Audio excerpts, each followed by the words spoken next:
Magandang araw sa inyong lahat. Good morning, good afternoon, good evening po sa lahat ng nakikinig po. Hello to all our viewers from here and around the world. Napakaganda na ating talinteman ngayong hapon ito. Isang mainit na pagbati po sa inyong lahat.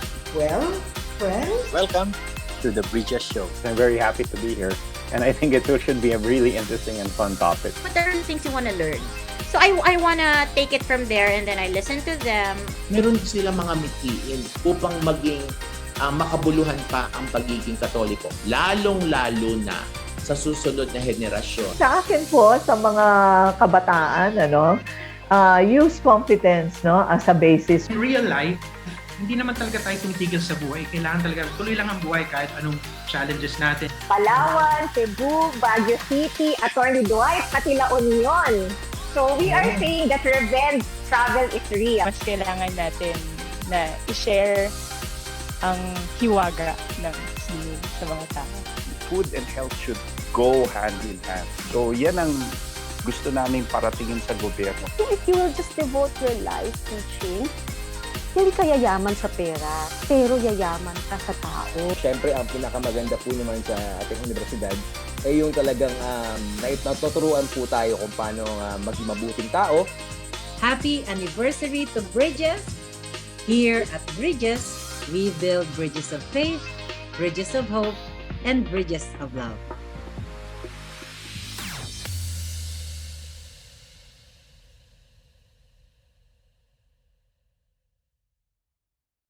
Good afternoon, everyone.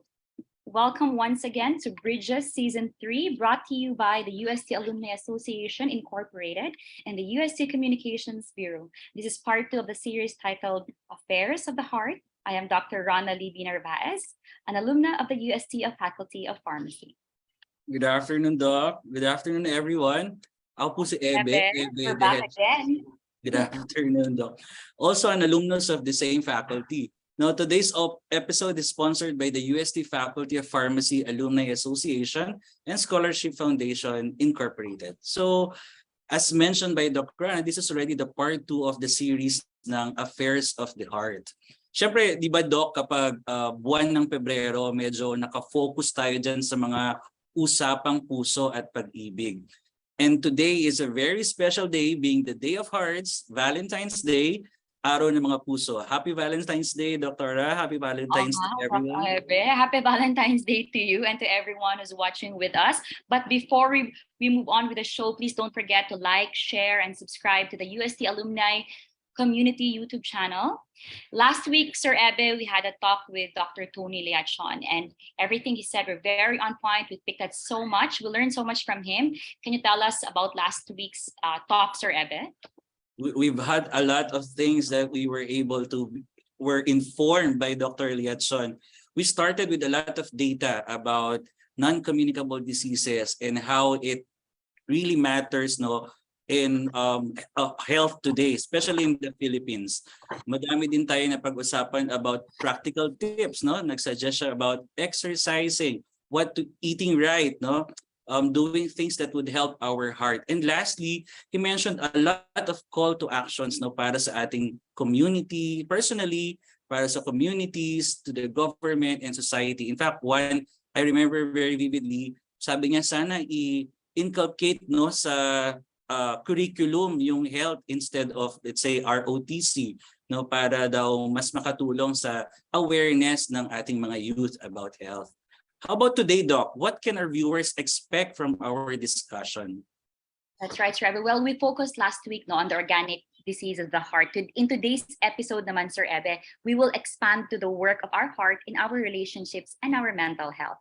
We know, of course, Sir Ebe, that mental health can have a significant impact on relationships. When one or both partners or dalawang nag-iibigan struggle with mental health issues, it can create challenges that can strain the relationship and make it difficult to maintain a healthy and fulfilling connection. Di ba, Sir Ebe? But of course, it's important to note that every relationship is unique, and the impact of mental health on a relationship can vary depending on the individuals involved and the resources available to them. However, seeking treatment and support can help individuals manage their mental health and improve their relationships. Correct, tama Right, yan. So, sir. Tama ba? I think, Doc, my personal opinion, before we enter into relationships, we have to be secured and we have to have a good mental state. So our discussion will focus first on mental health and then its importance, now how it was affected by the pandemic, since we are hopefully at the tail end of the pandemic already. And then let's go into relationships and the coping mechanisms. Paano kaya naapektuhan ang mental health natin with etong panahon ng pandemya? Correct. Tama yan, Sir Eben. No? Some heartbreaks can make you and others can break you and leave you damaged. No? So very exciting and relatable talaga ang mga topics natin today. So stay tuned. No? And more importantly, Sir Ebe, we will be joined by another expert in the field. No? So without further ado, allow me to introduce the guest today. Our speaker finished Bachelor of Science in Medical Technology in the University of Santo Tomas for his preparatory for medicine. He went on to graduate Doctor of Medicine, also in UST, where he was bestowed the Benavides Outstanding Achievement Award, a distinction given to students who have academic and scientific accomplishments of national or international significance during his graduation. He trained at the University of the East Ramon Magsaysay Memorial Medical Center in the field of psychiatry.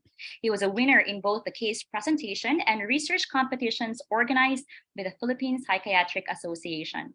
Our speaker specializes in Chinese psychiatry, a multilinguist, being fluent in the Chinese, English, and Filipino languages. Apart from being a psychiatrist, he is also a professional multilingual events host for 18 years now, having started from far back during the time he was still studying medicine. At some point, he was working student by choice and by passion.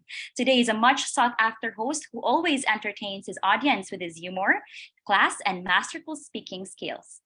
He's a strong mental health advocate, utilizing various social media as platforms for information dissemination. He appears frequently on TV, radio, and online as an expert resource person in the local media, having appeared in ABS-CBN, GMA, TV5, and CNN Philippines. During the COVID pandemic, our guest worked tirelessly to cater to the needs of patients in need of mental health support. He has granted media interview and lectures to promote healthy coping and address mental health concerns of patients suffering the impact of the pandemic and lockdown. He successfully staged a two-part Zoom webinar on mental health delivered in Chinese and English, participated by over 1,500 attendees. This was largely in response to the clamor by the Filipino-Chinese community, which made waves and reported on TV, radio, and print media. Due to his efforts in caring for patients with mental health concerns, the Chinese Embassy in the Philippines recognized our guest as among the Friends of the Embassy for 2022, an award given recognition for his contribution in the promotion of Chinese-Filipino relationship and in the care of both Chinese and Filipino nationals in the country, particularly in the field of mental health. In 2023, during the 49th Annual Convention of the Philippine Psychiatric Association, he was selected among the 50 featured Filipino psychiatrists in the coffee table book, Visage, a 50th Golden Anniversary commemorative book. This stellar list of 50 psychiatrists were selected as they exemplify work-life balance, narrating their stories about their individual passions for inspiring creativity and good mental health. A multi-awarded doctor, multimedia personality, let us all welcome our very own alumni, Dr. Jerome L. Hello, Doc. Hi, Doc. Hi, Rona and Ebe, good afternoon, and thank you very much for being the hosts of this episode. Maraming salamat sa inyo. Well, welcome to the show, Dr. Jerome. Doc, before we start, konting throwback lang. How did you spend, we're batchmates now, but how did you spend your days in UST, particularly in the Faculty of Pharmacy when you were a student? Nako, Ebe, being my batchmate, naalala mo yung mga panahon na active tayo sa mga iba't ibang org sa Medical Technology Society, MTS. We were once officers there. Right. I remember I was also the group that formed the Pharmacy Debate and Speech Council. I'm not sure kung meron pa silang ganun ngayon, pero naalala ko dati nagsisimula kasi may mga inter-faculty, inter-college debate competitions dati sa Tomcat. Naalala mo yun? That's right, that's right. Hanggang sa maging OMTI, no? Yung Officers of Medical Technology. Ano ba yung tawag ng OMTI natin dati? Basta yun. Same. Organization of Medical Technology Interns. Yun. Oo. So, Good I think times, good times. malaking naging factor at tulong yon in helping me develop yung pagiging people-oriented. Important yan, di ba, sa practice of medicine. At saka dati meron din tayong mga hino-host na TSITP, yung Thomasian, Mr. and Miss Thomasian personality. Personality, right. Ayun. You know what? Trivia lang po, Doc, no, Sir Ebe. I'm also medtech. And to answer the question of Dr. Jerome, during my time in 2008 to 2012, I was at some point ako naging president ng Pharmacy Debate Council. Ayun! May continuity naman. And the OMTI is still present during my time. Pero another question po, Doc Jerome, no? Before we ask the more pressing questions, we're just curious. What made you choose psychiatry as your specialization? Alam mo, napakagandang question yan kasi, Rona, being a doctor yourself, di ba, madalas iisipin natin, ano bang path yung pupuntahan natin? I think malaki yung naging training sa medtech na, di ba, pag sa medtech, kailangan maging maayos ka sa pakikipag-usap sa mga pasyente.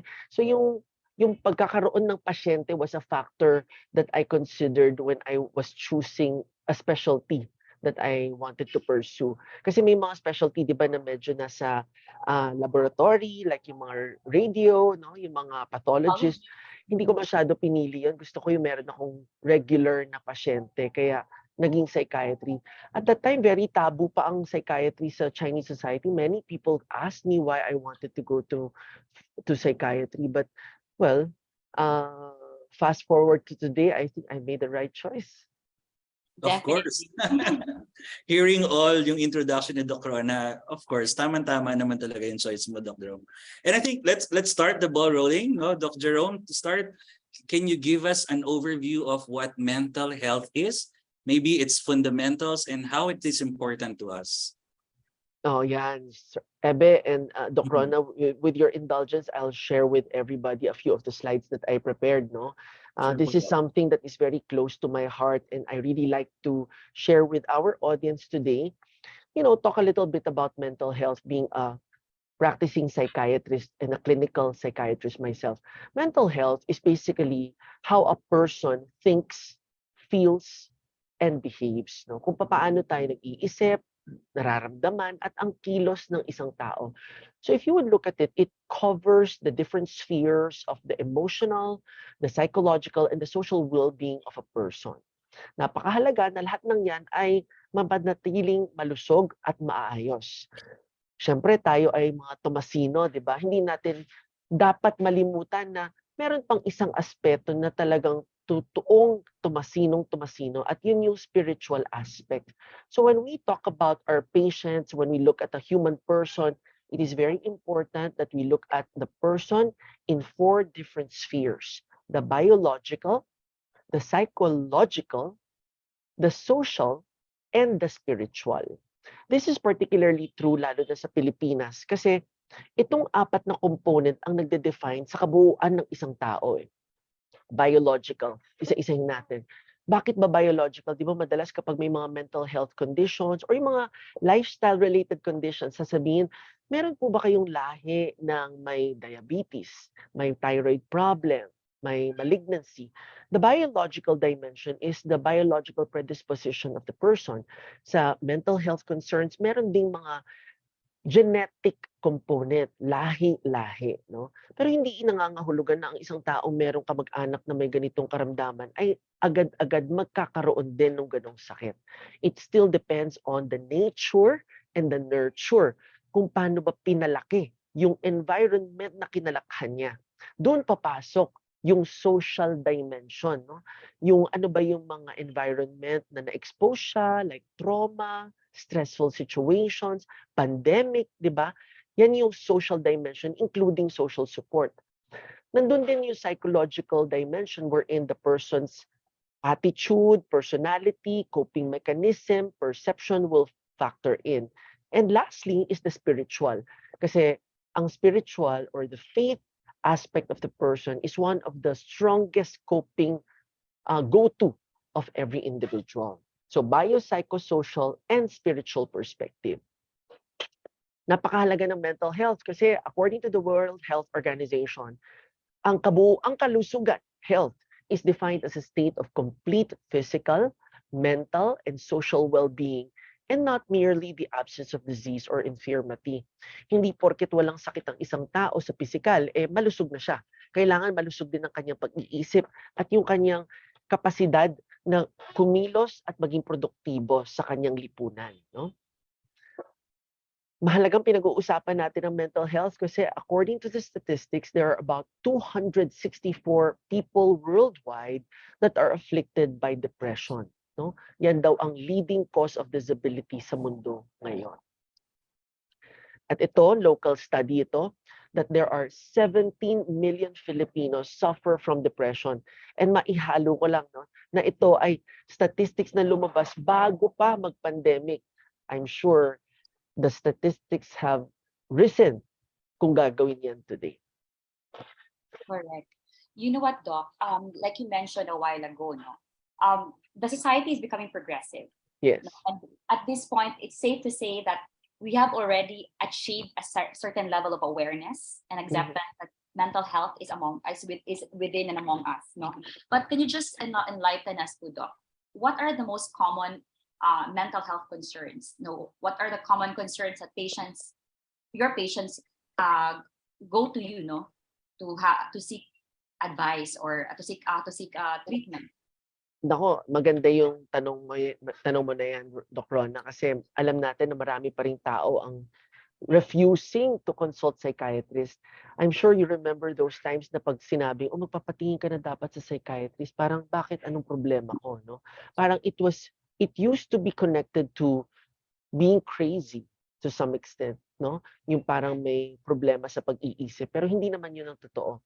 We are still fighting stigma. That's why we still need to talk about this. According to a study, there are about 60% of people with mental health problems who refuse to consult, no? Mataas yun, 60%, no? Na nagtatago or in denial kung tawagin. Lalong-lalo na ngayon na buti na lang na isabatas na yung mental health law or Republic Act 11036, wherein universities, schools, or even companies are told to promote mental health. Ngayong nag-pandemic, sobrang tumaas yung mga kaso ng mental health issues. Going to your question, parang nabasag nga ng COVID yung stigma eh. Maraming mas naging open to consulting. Kasi di ba lahat tayo nabalot ng takot, no? A lot of people became worried, afraid. Tawag nga namin sa COVID-19 is the fear pandemic. Sino bang hindi natakot lumabas, lumapit, dumikit, magtrabaho, pumasok sa eskwela? Kaya lahat tayo nagkulong na lang. At instead na tayo nasa labas, yung mga nasa labas ay yung mga nakakalat na stray animals, no? Because we were made to stay at home. Everyone was stressed dahil sa mga business problems, work from home, study from home, yung mga realities of being sick, or may mga naririnig tayong mga tao na ospital or sa kasamaang palad, sumasakabilang buhay. This is one local study wherein kung titignan natin ang statistics sa ospital, di ba karamihan ng mga tao nagpapadoktor sa mga cardiologists, no? Sa mga pediatricians, pero nung panahon ng January 2021 to May 2021, that's just 5 to 6 months, yung dagsa ng taong nagpunta sa isang ospital dito sa Maynila, nanguna yung psychiatry sa dami ng census. For the first time, we were able to overtake pediatrics, OB-GYN, and internal medicine, which is not very common. No? Dumami, Doc Rona, yung mga kaso ng anxiety, depression, and insomnia. Ito yung mga pinaka-common na sakit na nagpatingin sa psychiatry service. Correct. Now that you've mentioned po, Doc, no, na COVID-19 really allowed mental health issues to surface and to be more evident, no? What are the telltale signs?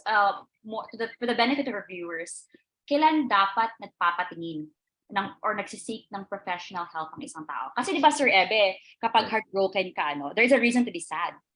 But it's a whole new level na ma-determine mo na at this point, kailangan ng magpatingin. Ano yung mga signs na dapat tingnan ng isang tao? O Dr. Jerome. Thank you, Thank you, Rona. Alam mo kasi, madalas na-equate ang sadness with depression, di ba? Right. So kailangan bilang mental health advocates, kailangan we are able to distinguish also ano ba yung sadness na isang pakiramdam o yung depression na isang sakit, no?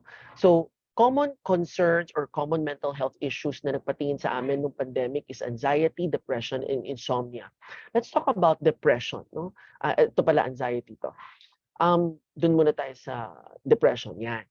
According to DSM-5 manual, kami kasi mga psychiatrists, meron kami sinusunod na panuntunan tungkol sa pagdadiagnose ng isang tao or isang pasyente. Meron tayong fino-fulfill at ang fulfillment namin is based on categories.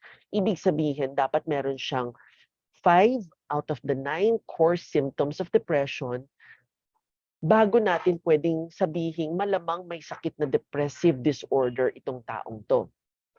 At dapat din nandoon din yung aspeto ng chronicity or persistence. Hindi yung malungkot siya ngayon dahil binasted siya ng nililigawan niya. Depressed na yon. Dapat nagtutuloy-tuloy. For depression, it has to be 2 weeks. No? 2 weeks na meron siyang 5 out of the 9 core symptoms. And what are the 2 core symptoms of depression? Dapat daw laging narayan ang depressed mood and anhedonia. Depressed mood is yung malungkot. Hindi mo makuhang maging masaya kahit na meron ng mga efforts na ginagawa ang bagsak-bagsak ng pakiramdam ng tao. No? Yung hindi naiibsan ng mga paglilibang or mga ibang nagpapasaya sa kanya dati, hindi na nagagawa ngayon yon. Anhedonia is the lack of pleasure from previously enjoyable activities. Meaning, kung dati mahilig siyang manood ng K-drama, dati mahilig siyang sumali sa mga kwentuhan, mag-participate sa hapagkainan, pag kumakain, hindi na niya nagagawa yun. So naapektuhan, may pagbabago sa kanyang behavior. The other symptoms are the following. Sleep depression or sleep disturbance, no? Pwedeng tulog ng tulog yung isang tao or hindi natutulog. Pwedeng, buong gabi siyang gising or pwede rin yung buong araw siyang tulog, no? So pwedeng either or dyan. Meron ding appetite disturbance or yung kain ng kain, stress eating, or yung hindi naman kumakain, wala nang gana. Pwede rin yun. So parehong extremes, papaloob tayo sa depression. Feelings of guilt and hopelessness, nawawalan ng pag-asa yung isang tao. Thoughts of suicide, nakakaisip ng tapusin yung buhay. Psychomotor agitation or retardation, yung mga hindi mapalagay, kilos ng kilos, or yung mga hindi naman kumikilos na buong araw na lang nakahiga sa kama, or hindi masyadong nagtatrabaho, hindi gumagalaw, nakatulala lang. Nandun yung anergia or lack of energy and problem in concentration. So these are the common signs of depression that usually are presented within 2 weeks. Dapat may 2 linggong panahon na tuloy-tuloy yung mga sintomas na yan. Correct. In short, Dr. Jerome, no, this affects the activities of daily living. Yeah. The moment na it affects already your usual habit or usual na routine or course through the day, that's already a sign. And especially, I think, worth mentioning, Sir Ebe, yung thoughts of suicide. No? Yung mga ideations. Tsaka, Doc, sinabi mo kanina, second, no, dun sa top 3 na bumibisita sa'yo is anxiety. No? Right. Paano kaya kasi ngayon, parang sinasabi natin, medyo na-overuse yung term na I'm anxious, no? I'm very anxious. Is it time that we stop gatekeeping the use of these words? Paano ba natin talaga malalaman kung may anxiety talaga ang isang tao? Oo. Napakagandang tanong.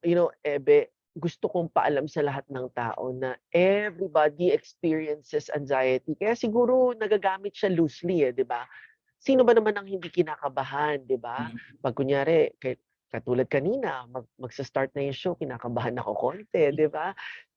In fact, sometimes anxiety is good because it makes us improve ourselves, no? Ito, meron akong konting slides. Everybody experiences anxiety. Naalala natin noong mga panahon na kailangan natin magpa-swab para malaman kung COVID positive or negative bago ka pumasok sa isang taping or isang studio, sa isang party, kailangan may swab test muna, antigen test. Everybody experiences anxiety. Pero ang anxiety, para siya ay maging sakit, no? Katulad din ng depression, meron ding mga panuntunan, meron ding mga criteria, categories na kailangan mapuno, no? Sa depression, it's called 5 out of 9 core symptoms. Sa anxiety, it's 3 out of 7, no? Pero for today's discussion, I will share with you a few of the symptoms, no, of anxiety. Pag kinakabahan ng isang tao, 'di ba? Minsan kumakabog ang dibdib, no, nagpapalpitate o ang bilis-bilis ng tibok ng puso. Yung iba tumataas yung kanilang BP or nagha-high blood. Yung iba sumisikip yung dibdib, nagkakaroon ng chest pain. Going from cardio, let's go to pulmonary symptoms. Shortness of breath, parang kinakapos. Di ba kaya yung iba hinihimatay kasi nagha-hyperventilate sila. Marami sa mga pasyente natin nagkakaroon din ng mga sikmura, no? 'Di ba yung masyadong stress sa trabaho, 'di ba? Dati ang sabi, kaya ka siguro sinisikmura kasi nalilipasan ka ng gutom. Sino ba yung mga nalilipasan ng gutom? 'Di ba sila ring mga stress at walang oras kumain sa tamang oras, 'di ba? Sweating, pinagpapawisan kahit na malamig naman, or yung flushing or pallor, yung parang namumula sila, parang namumula yung kanilang itsura, or pwede rin minsan namumutla sila. Psychological and somatic symptoms naman yung susunod.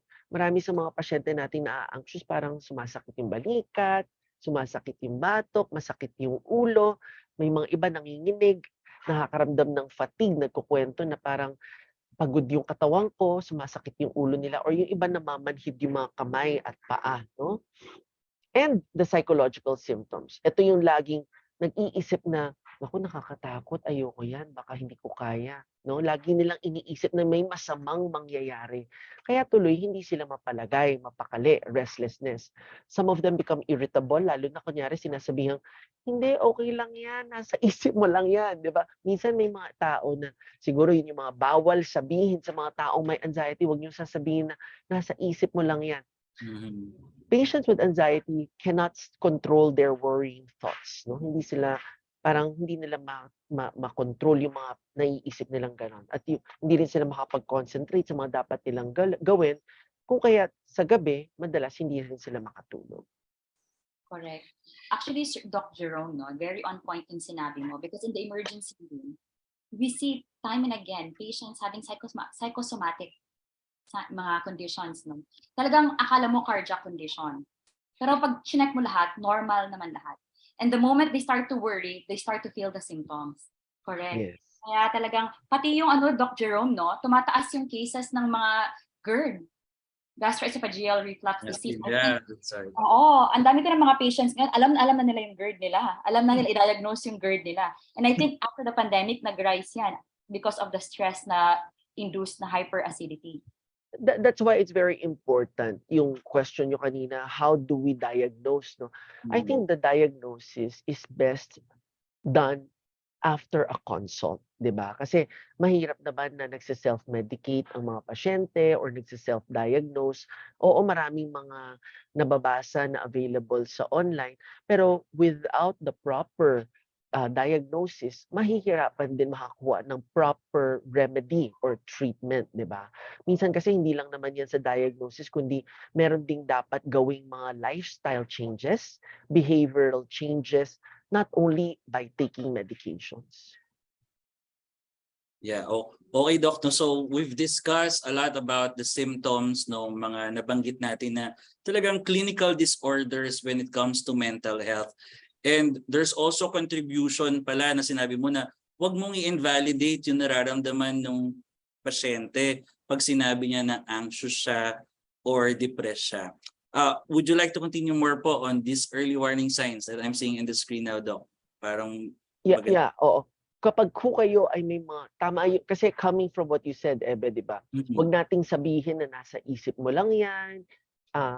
I think, pag sinabi kasi nating nasa isip mo lang yan, parang na-i-invalidate yung nararamdaman ng tao. At minsan, it is a turn off for them, no? For na magpatuloy pang magkwento or mag-reach out na kailangan nila ng atensyon or tulong kasi nga hindi nila kinakaya, di ba? So instead of saying nasa isip mo lang yan, siguro maybe what we can do is we can tell the person, how can I help? Or ano bang pwede nating gawin para medyo malimutan mo yung nararamdaman mo? Baka meron tayong pwedeng ibang gawin na activity or pwede kitang samahan, pwede tayong maglakad-lakad, magpunta ng mall. Pag meron tayong mga kakilalang may mga pinapahiwatig or pinagdadaanan, kailangan kausapin natin, samahan natin silang humanap ng tulong, no? Some of the warning signs, no, na dapat nating pagtuunan ng pansin yung changes in behavior. Meron bang nagbago dito sa taong ito? Meron bang mga pinapakitang pagbabago sa kanyang mga pananalita, sa kilos, sa kanyang activities of daily living? Absenteeism or withdrawal, no? Dati nakakapasok pa to ng trabaho or uma-attend ng Zoom classes, Zoom Bible study, tas biglang all of a sudden hindi na siya nagpapakita 2 straight weeks na, no? O kaya naman sa school or sa bahay nagpapakita ng aggression or irritability, lagi na lang wala sa mood. Lagi mainit ang ulo, nagkukulong sa kwarto. Sa mga teachers, no? Mga professors, kailangan kapag yung estudyante biglang bumagsak yung kanilang grado, sa mga magulang din po, malaking red flag po yan.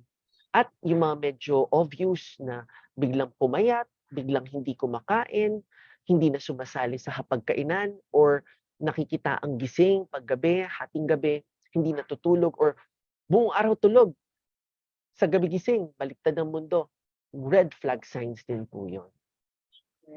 In short, Dr. Jerome is trying to tell us, no, that the intervention do not have to start with a doctor pa. Kailangan kahit as parents, as family members, as teachers, we can do something to intervene, no? Parang we have to listen to these people in order to help them or guide them as to when to go to a doctor. Correct po ba, Doc Jerome? Talagang it takes a village, di ba? Sabi nila. Kailangan tulong-tulong tayong lahat. Kaya nga, napaka-willing or napaka-happy, na nakaka-happy na may mga ganitong platform, no? At nabibigyan ng pagkakataon yung mental health. Alam mo, Rona and Ebe, magmula nang nagkaroon ng pandemic, yung mga medical conventions, mga school lectures, lagi nang napapasama ang psychiatry. It's about time, Doc. It's about time. It's the golden time, and we call COVID-19 as also a global mental health revolution, no? Para lahat tayo ay namulat ang mata, no? Na kailangan magpatingin, lalo-lalo na kapag may mga naapektuhan na, no? Yung kanilang trabaho, buhay, yung kanilang social life, work life, professional life, at kung tuloy-tuloy na hindi tumitigil at hindi nakaka-recover, kailangan magpatingin na talaga sila sa mga doktor. Ay, grabe. We're so much enlightened about all of this stuff about mental health. Para sa akin, bago itong mga to, very informational, very enlightening. And I think nabanggit ni Dr. Rona kanina, gusto ko lang sundan, a big chunk of our mental health is also associated with relationships. No, with the relationships that we have. Sabi niya kanina, family, friends, romantic relationship. Gusto ko na kasi tayong idugtong dun sa topic natin ngayon. No? So, Doc Jerome, how is it important these relationships, no, romantic, platonic, social, no, and nabanggit din natin yung pandemic. Ano kaya yung mga naiba pagdating sa pakikipag-relationship ngayon because of the pandemic? Naging malaking factor kasi nung pandemic yung social support. Nakita mo dito sa mga pagdidiscuss natin ng mga mental health issues, di ba lagi kong pinagtutuunan ng pansin na may mga taong nasa paligid ng pasyente na dapat makapinpoint ng red flags, dapat maging una sa pagtulong dun sa pasyente. Kasi yung social support is crucial in determining how a patient will be able to recover from a condition, no? Lalong-lalo na nung pandemic, 'di ba lahat tayo na pinaghiwa-hiwalay tayo ng pandemic. Pero dahil we are social beings, there was really no stopping us. What did we do? We made use of our digital connections. You know, when I talk about the pandemic, I find COVID as the generational trauma of our times, no? 'Di ba dati siguro yung mga lolo't lola natin, natin daw no? Baka ang kwento nila World War II, World War I, 'di ba? Some of the elderly will talk about a different kind of trauma, 'di ba? Baka nung panahon ng martial law. Pero sa atin, ang kwento natin, lahat tayo may kwentong maibabahagi tungkol sa pandemic or COVID-19. Kung titingnan mo, napakahiwaga ng Panginoon, 'di ba? Kasi kung nangyari yung COVID nung panahon na wala pang cellphone, wala pang internet, paano kaya, no? I mean, it would have been so much more difficult. That's why we as human beings innovated and made use of our digital connections. Gumamit tayo ng mga webinars, Zoom, gumamit tayo ng FaceTime, habang nananatiling protected from the virus. Kahit kaming mga doktor, no? This image is very reminiscent to me because hanggang ngayon ginagamit pa rin namin tong online consultation sa mga pasyente na lagi kong sinasabi sa mga pasyenteng nagte-teleconsult, hindi man tayo magkita ng face-to-face, meron tayong paraan mag-usap heart to heart. Yan. No? Tamang-tama kasi Valentine's ngayon. Yung mga pamilya, yung mga kaibigan, may it be romantic or platonic, napakahalaga na merong support system. At yan yung nurture ng bawat isa. Very timely lalo na ngayong Valentine's kasi dapat maalala natin na hindi ang Valentine's lang para sa mga may karelasyong romantiko. Dapat meron din yung mga pamilya, mga mag-ina, mag-ama, magkakaibigan. No? Correct. Ang sabi ni Doc Jerome, Sir Eben, no? Because talagang as social beings, naging very creative tayo to build connections. No? So dumadami yung platforms that pave the way to create more connections, to create relationships, no? But before I think we mentioned kanina yung romantic, no? I think it's Valentine's Day ngayon. By the way, Dr. Jerome, happy Valentine's Day. Valentine's Day. Happy I think Valentine's. it's about time that we talk about romance in that aspect, no? Kasi there are different types, no? In different forms and in different ages ito. So my question, Dr. Jerome, for the benefit of the viewers, is it important to have a conscious effort to prepare yourself mentally before entering a relationship? Yeah. Kasi especially ngayon, Dr. Jerome, common na to yung tipong nag-meet sila online, naging sila online, nag-break sila, online pa din. But the heartbreak is the same and you can't invalidate that because at the end of the day, same yung hurt na nararamdaman niya. And you see this patient na nag-overdose, nasa emergency room. Diba? So heartbreak pa rin in the end. So what are your thoughts on this, Dr. Rome? Ako naniniwala ako na lahat ng tao ay gagawin kung ano ang magpapasaya sa kanya. At kasama doon ang pag-ibig, di ba? Pag-ibig na pwedeng relasyon natin sa ating Panginoon, relasyon sa kaibigan, romantic or platonic. This all goes back to, balik natin sa mental health konti. This goes back to Freud, yung isang sikat na theologist, no, that says ang tao, humans, will be driven by the pleasure principle. Lahat ng ginagawa ng isang tao ay nagpapahappy sa kanya. May mga taong happy ng single, may mga taong happy ng may karelasyon, may mga taong happy na mas gusto niya career ang focus niya. So it really depends on the person, no? In fact, lahat ng ito ay supported nga, sabi ko, ng pleasure principle o yung sa psychologist na si Erik Erikson, di ba naaral natin yan? Sabi ni Erik Erikson, pagdating daw ng isang tao sa edad 21 to 39, kung titingnan mo yung slide dito, 21 to 39, ano daw ang virtue na dapat ma-develop? Love. No? Dapat daw magkaroon na ng love ang isang tao. And love may not just be romantic but also platonic. Napakahalaga na meron tayong mental well-being, mentally healthy tayo, no? Yung bang alam natin na we are whole as a person nang hindi tayo dedepende sa iba. Pero siguro minsan mahirap ding sabihin na laging ganyan kasi marami rin namang taong nakakatagpo ng pag-ibig in the most unexpected times, di ba? Correct. That is right, Doc Jerome. I think Sir Ebe has a question in line with this. Di ba, Sir Ebe? Yung about, sorry, being heartbroken ba to? Yes, yung about your heartbreaks online, no? Correct. Kasi di ba sabi nga ni Doc Rona, yung finding love online ngayon, sobrang dali na, no? It's a different story, no? Lalo na yung being heartbroken. So this sharing of relationships, heartbreaks, or maybe the lack of it online, are these helpful to our mental and emotional state, Doc Jerome? I think I think times have really changed, no? Tingnan mo itong slide na to. Dati Chinese kasi ako, no, Rona and Ebe. Dati ang mga Chinese pag nagkakaligawan, magulang ang nag-uusap, tapos ipinagkakakilala yung mga anak nila, no? Arranged marriages were common dati. Ang tawag namin sa Chinese yan, kaisyaw or matchmaking. Pero ngayon kasi nag-pandemic or ngayon na marami nang gumagamit ng technology, naging online din ang ibang relationships or paraan kung paano makakilala ng partner, no? Tingnan mo tong kwentong ito. This is real story, ah. Couple Katniel. Si Kathleen and Daniel nagkakilala through Tinder. O, di ba sikat na dating app. Swipe right, swipe left. Pareho silang 16 years old, yung isa taga Laguna, si Kathleen taga Pasig. Nagkakilala sila dahil merong mga suggested friends, di ba, sa mga social media ngayon, di ba?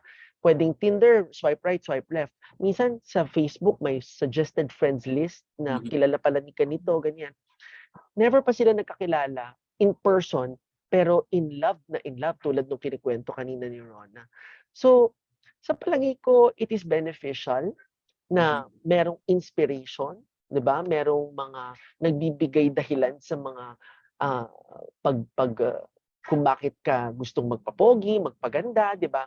Pero hindi kasi dapat doon lang napuputol yun eh. Siyempre, lahat rin ng good, meron ding kaakibat na responsibility.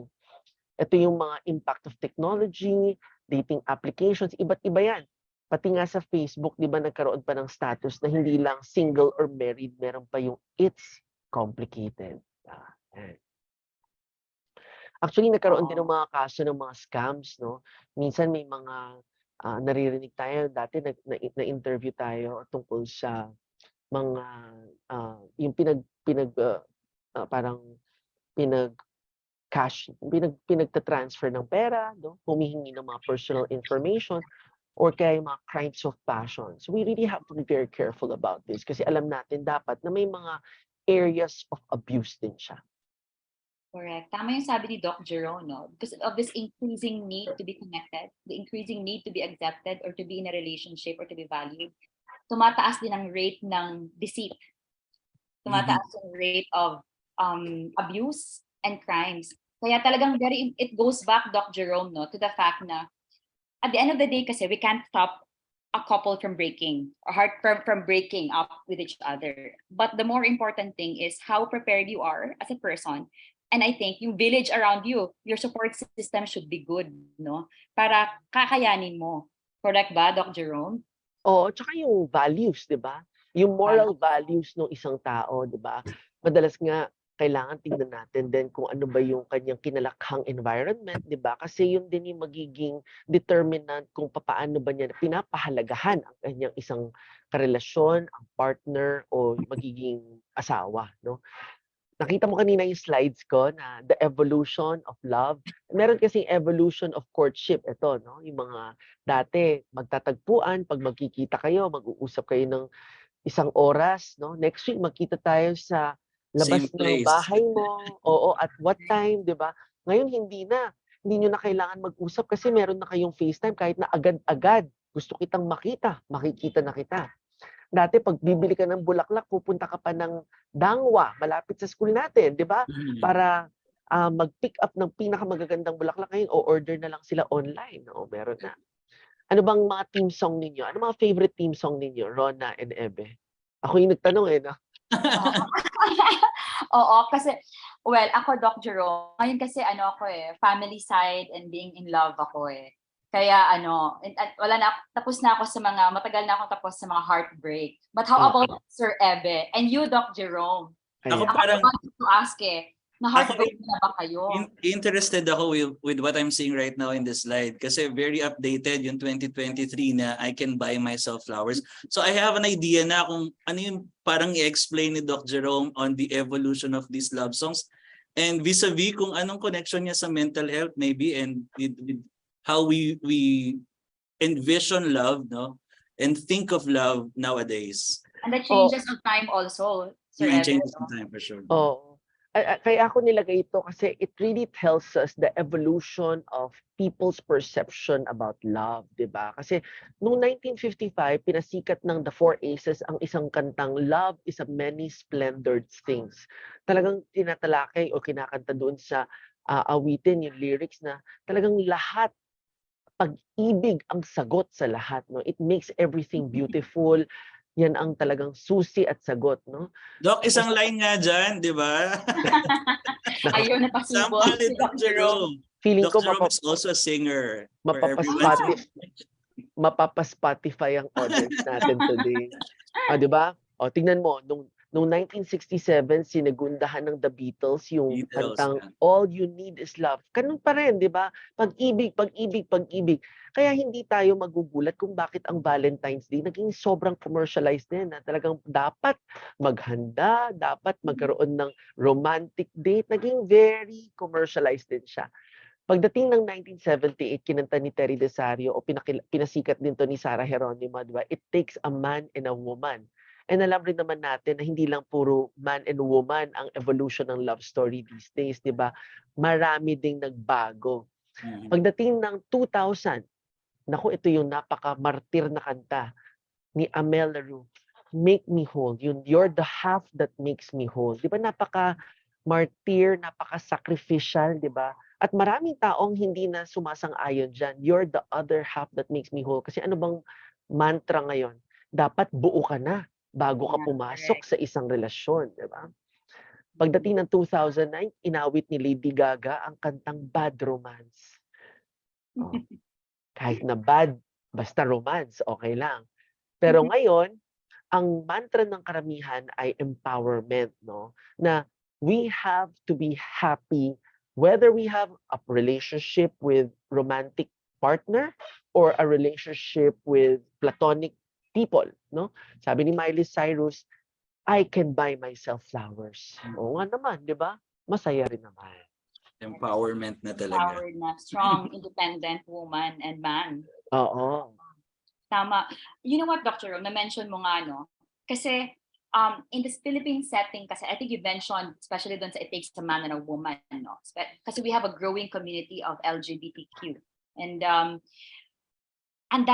these are just one of those things na in a country like in the Philippines na medyo conventional and medyo conservative, iba pa din mag-isip ang mga tao. So there are other pa, bukod pa sa LGBTQ, there are also other taboos like big age gap among partners or yung older woman sa isang hetero relationship, mas matanda yung babae, parang gano'n, no? Or old people in general that still seek out to be in a relationship and getting married, no, despite the age. So may data ba tayo on, just for the benefit of our viewers, no? Kasi syempre yung iba very judgmental about this. Ako kasi I respect all kinds of love, no? So I just want to know, Doc Jerome, if there is a data that supports or a data that shows the success rate of these different kinds of relationship. I am not aware of any data that would include these as statistics. But I think ang mas nakikita natin is yung mga nakikita natin sa public eye, no? Siguro yung mga personal na kakilala natin o yung mga celebrity na nakikita natin sa news. And I think what's most important is going back to the time and tested theory that I mentioned earlier, the Freudian theory of pleasure principle. Because in the end, lahat tayo ay gagalaw para sa kung ano ang ikasisiya natin. At hanggat wala tayong, as long as we are not trampling upon anybody's rights, wala tayong nasasagasaan, naaagrabyado, at nananatili tayong masaya at nagpapasaya. I think that's the most important. No?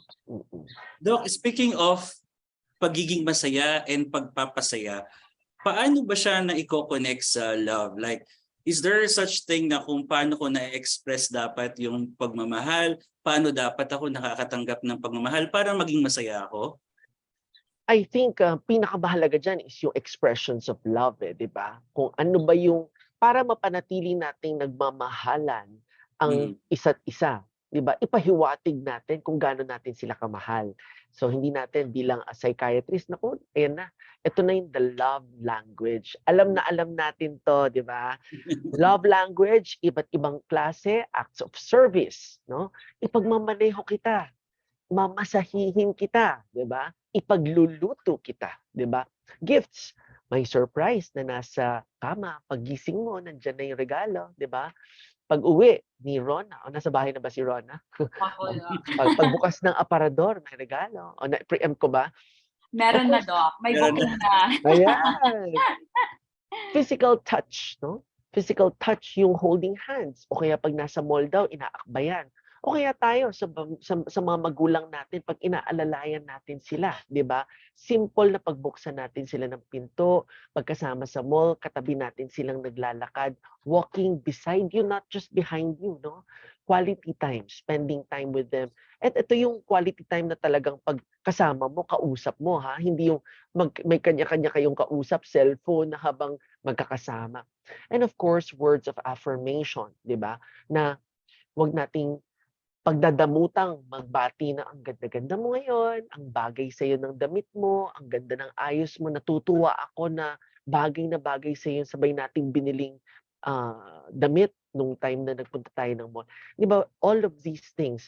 And siguro ngayon, love language na rin yung texts, di ba? Meron pa rin ganun. Hindi naman natin maikakaila na factor na rin siya at nagbago din. No? Marami na talagang paraan. Kaya kailangan natin maging innovative, kailangan natin maging creative at maging dynamic sa pagpapanatili ng relasyon. Correct. But trivia lang, no? Parang I'm curious bigla, Sir Ebe and Doc Jerome, no? Alin dyan ang languages of love niyo? Yung interview, parehong interview. Nagulat ka ba, Sir Ebe? Na-curious lang ako, kasi I'm trying to categorize myself among this. Parang feeling ko hindi lang isa no? How about you guys? Pwede ba yun, Doc, na hindi lang isa yung love language mo? Oo. I think lahat naman ng tao, lahat ng yan ay parte ng ating love language. Walang isang dominant lang siguro, no? Kaya siguro magandang naiisa-isa yan is because kailangan nandun sa perspective ng tao na tingnan mo, meron siyang panahon na sinamahan kang magpunta sa salon kahit na hindi naman siya nagpapasalon, di ba? Kunyari, mister na hindi naman gustong magpasalon, yung misis gustong magpasama.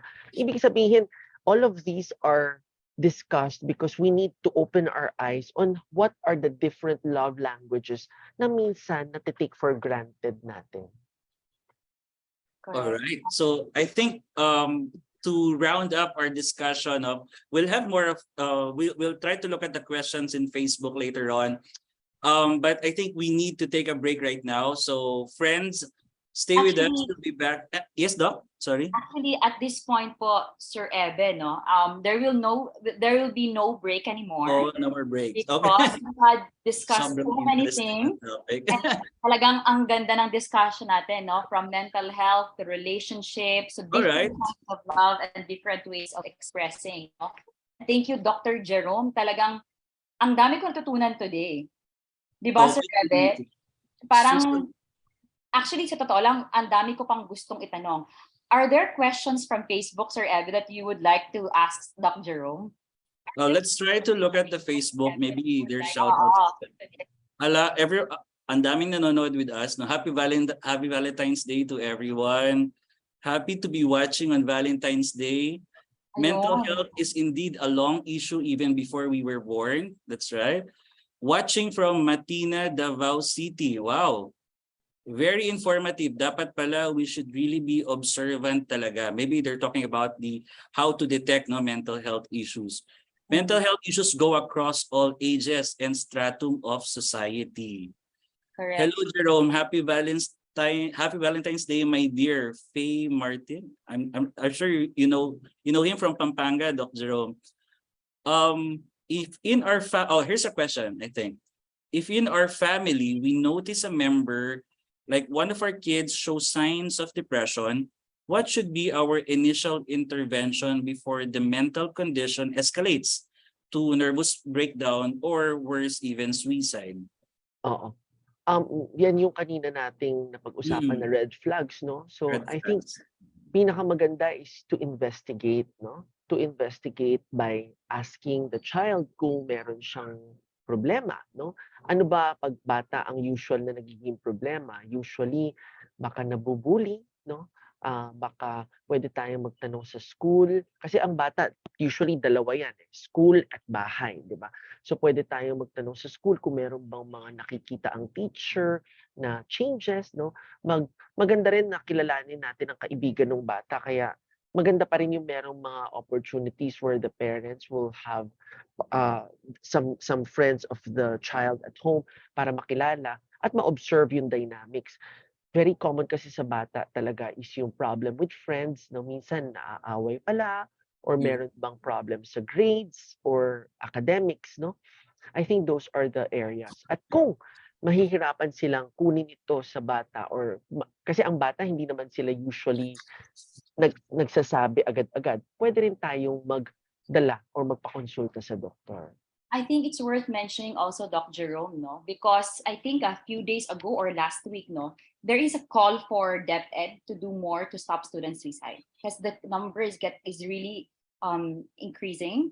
And in fact, no, parang i-declare nila yung mental health emergency. And no, it's really scary as a parent. I think those who are watching right now, kasi nakakatakot. Hindi lang romance actually. Kids have this relationship to their parents also that they want to impress them, to get their affirmation, or sa peers nila, or sa teachers nila. Nakakatakot yung suicide rates among children, no? Talagang, tama po ba, Doc Jerome? Parang at this point, there should be something that should be done in the society and in the school level para to intervene to these children. Kasi talagang iba-iba ibang pwedeng romantic ang problema, pwedeng intrapersonal ang problema. Yeah, that's why maganda yung nabanggit mo tungkol sa romantic na pwedeng maging cause ng suicide kasi I think kailangan alam rin ng bawat isang pumapasok sa relationship na hindi naman lahat ng relationship nagiging successful, di ba? Not parang masyado lang pang pelikula yung mga romantic fairy tales. May mga kwento din na hindi naman talaga nag-e-end up together. So, if you are ready to be in love, you also have to be ready for the possibilities, di ba? Na maaaring hindi mag-succeed. At kung hindi man mag-succeed, kailangan maging okay ka pa rin on your own. Okay. At may chance pa, no? Pwede pang makahanap ng iba. Dapat, correct ba, Doc Jerome? You should make your heartbreak into something good. Dapat it should not break you. It should make you into a better person and find the better person for you. Correct ba, Doc Ebe? Sir Ebe? Correct. Doc, mayroon ako nahanap na isang question dito. Now, we're talking about kanina the youth today, children. Is longing for attention, probably love or affection of these kids, is it a sign of mental depression? And is it a call that needs to start with a psych consult already? Wala namang mawawala kung magpapatingin sa psychiatrist, no? I think in fact hindi lahat ng pasyenteng lumalapit sa amin will have a diagnosis. Ako, I would be very discerning in telling the patient and the parents or the family that this phase that you're going through may not exactly be a condition that needs treatment or warrants a diagnosis. Some people are just going through a phase, a situation which will benefit from psychotherapy, from talk therapy or catharsis na ikukwento lang nila, ilalabas lang nila yung nararamdaman nila. So hindi laging merong diagnosis. Pwede rin naman na may maihinga lang doon sa therapy session. And Doc, a follow-up question to that, no? Medyo interested din ako dito. Sabi mo kanina, one of the main reasons kung bakit nahihiya tayong lumapit sa psych is stigma. I think another one is, magkano kaya yung magagas ko pag magpapa-psych consult ako? Kasi the notion is, mahal magpa-psych consult. Right. Mahal yung proseso at yung tatapusin ko yun, no? Or dapat ba initial lang muna, magkano yung magagastos? Yeah. I think factor talaga sa Pilipinas yung pagpapadoktor. Actually, hindi lang naman sa Pilipinas, kahit sa ang parte ng mundo. Ang pagpapadoktor ay isang uri ng need, no? Pero I think right now, because mental health is a priority of the government, marami nang funding, tulad nung sinabi kanina ni Rona na merong mga call for additional funds. Gumagalaw na ang gobyerno. Dapat lang alam natin kung saan natin hahanapin.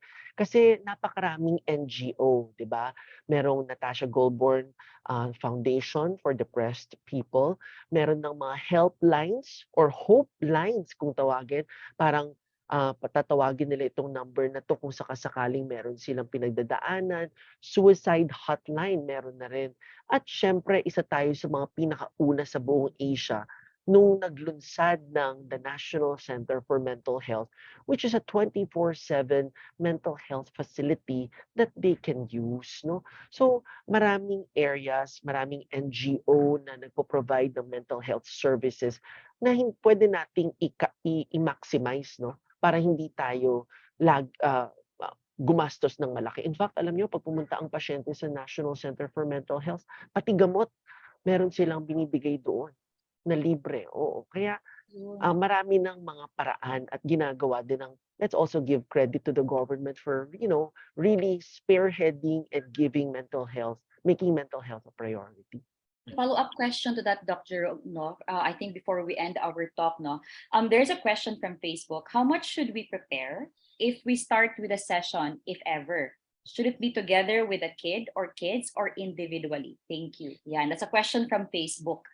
Oh, it's very difficult to answer that question kasi iba-iba ng rates ang iba't ibang doktor, di ba? Lahat naman ng lines, no? Ganun talaga. Pero I think you have to check kung saan kayo mas hiyang, saan ang malapit sa inyo, kung kanino kayo mas kampante, because all of these are factors that will determine the success of the therapy. At again, para walang out of pocket shell out, pwedeng lumapit sa mga government agencies and non-government agencies na available. National Centers for Mental Health. So I think it's a good information we got from Dr. Jerome that there is an available na consultation for free, and the fact na they give away pa medicines from time to time.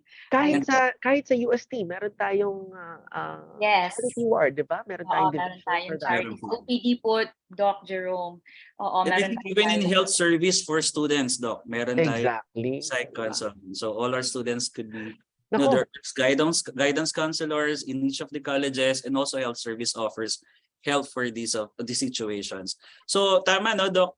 It starts with an awareness na mental health should be treated like any other health conditions. At kung nagbabayad tayo para magpatingin ng lagnat, ng sipon, ng ubo, I think it's high time that we also think of mental health as something that we need to invest in and pay for as well should the need arise. No? So sobrang dami talaga natin na pag-usapan today, no? Super informational, educational.